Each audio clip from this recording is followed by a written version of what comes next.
How do you ask a question so that it invites a group to genuinely be in dialogue?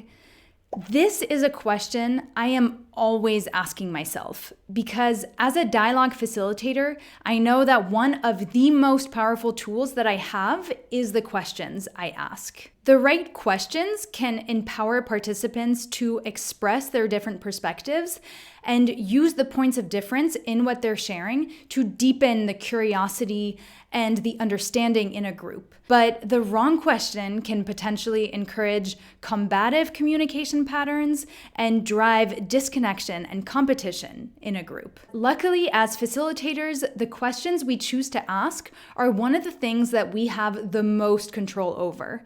So in this video, I'm going to be telling you about 3 very practical strategies to improve your questioning. So hi there, I'm Maureen. I'm a facilitator and the creator of Rethinking Normal, which is a platform where educators come to find strategies and curriculum for impactful learning experiences. Okay, so we're gonna get to the practical strategies very soon. But first I wanna say this. The first crucial step to asking a good question that leads to dialogue is to make sure that dialogue is actually what you want to get. And this might seem way too obvious, but I've seen so many facilitators, and I've certainly been guilty of this myself, ask a question that seems to be inviting dialogue, but actually multiple perspectives is not what we want to get. We're looking for a single answer or maybe 2 single answers, and that's not actually what dialogue is. And this has a tendency to backfire because more often than not, the participants will pick up on it, and some might feel like they're being manipulated. So ultimately, we want to avoid this. We want to stay very clear and honest about our intentions behind the questions that we're asking. All right, so once this process is checked and we know for a fact that dialogue is what we're looking for, we are ready to formulate our questions. And so I will be sharing with you my three of my favorite strategies to do that. The first is to invite participants to share personal stories. And this means that we are not asking them about their opinion about a topic, but rather we are asking them to reflect on their experience in relation to that particular topic. So let me give you a particular example. Let's say that we are facilitating a dialogue on class and wealth inequality. An opinion-based question might sound something like, is wealth inequality a problem for our institution or for the people in our community? Or, how does wealth inequality impact people at our institution? To change this into a question that would instead invite participants to tell a story about their personal experience, I might ask something like, how have you seen wealth differences impact the relationships between people at our institution? Or, what have your experiences been with wealth inequality in our institution? Or, when were you first aware of your level of wealth compared to that of others? Notice that this makes participants have to own that their response is subjective and personal. And that's totally fine because we are in a dialogue. We don't have to pretend that we are these neutral third-party observers. Actually sharing our life experiences and the observations that we have made about the world from that distinct positionality is considered more valuable for the group learning. And I always say, and I feel so passionately about this, especially for dialogue, make sure that you can stand behind your question as the facilitator. So make sure that your question is one that serves you and supports your learning objective. And that can be so useful because let's say that we've just asked this question about wealth inequality and we have a participant, let's say his name is Steve, and Steve starts to share the fact that he doesn't really believe in poverty, or he thinks that poverty is a state of mind and that it really shouldn't be the problem of our institution because we're a meritocracy here. Okay, for example, you could say like, hey, Steve, thank you. I'm actually going to stop you right there because that wasn't my question. Let me restate my question. I asked all of you to reflect on when were you first aware of your level of wealth in comparison to others at this institution, right?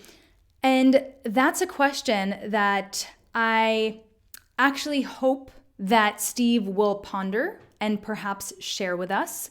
That is something I think would be really useful to reflect on and for the group to hear.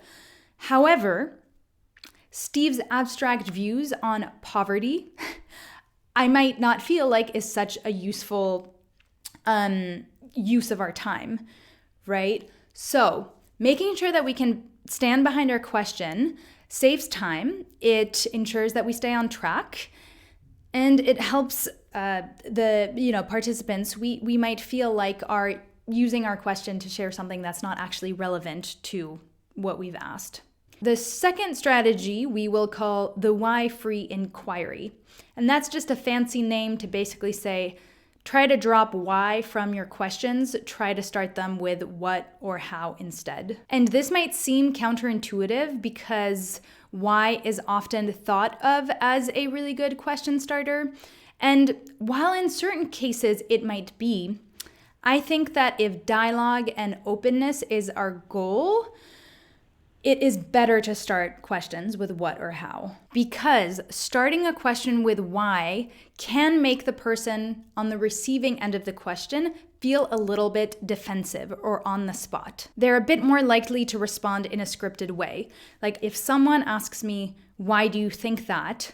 I might sense that I should make a case for how I'm feeling and try to explain to them why what I'm feeling is the right way to feel or is a legitimate way to feel. Whereas if someone asks me, what drives you to think that? Or how did you come to this particular line of thinking? I will probably sense that there is a bit more space there and that there are a multitude of ways that I could answer the question, right? I'm not pigeonholed or I'm not expected to answer in one particular way. I think this is a surprisingly powerful tool, and it's relatively low effort. Oftentimes, all it takes is just like taking a few seconds to think about how your why question can be translated into a question that starts with what or how. And I feel like ever since I started being really conscious of this in my facilitation practice, my questions have been landing really well. It's also something that I've been more conscious of with my family and friends when asking questions, and I feel like it has made a huge difference. I wanted to mention this book called Ask Powerful Questions by Will Wise and Chad Littlefield. They talk about the importance of dropping why from your questions, and they go into a whole lot more detail about why it works. In general, if asking powerful questions is a topic that interests you, I recommend this book because there are some really useful strategies in it. So I'll link that in the description box. And now for our third and final question strategy. And I think this one is my favorite, so I saved the best for last. But this kind of question is really great for those times when you feel like the group has gotten off track. And there's so many different ways that this can look. Whatever it is, you feel that the participants are no longer listening to each other, like the dialogue that's happening is no longer productive, and so you want to intervene.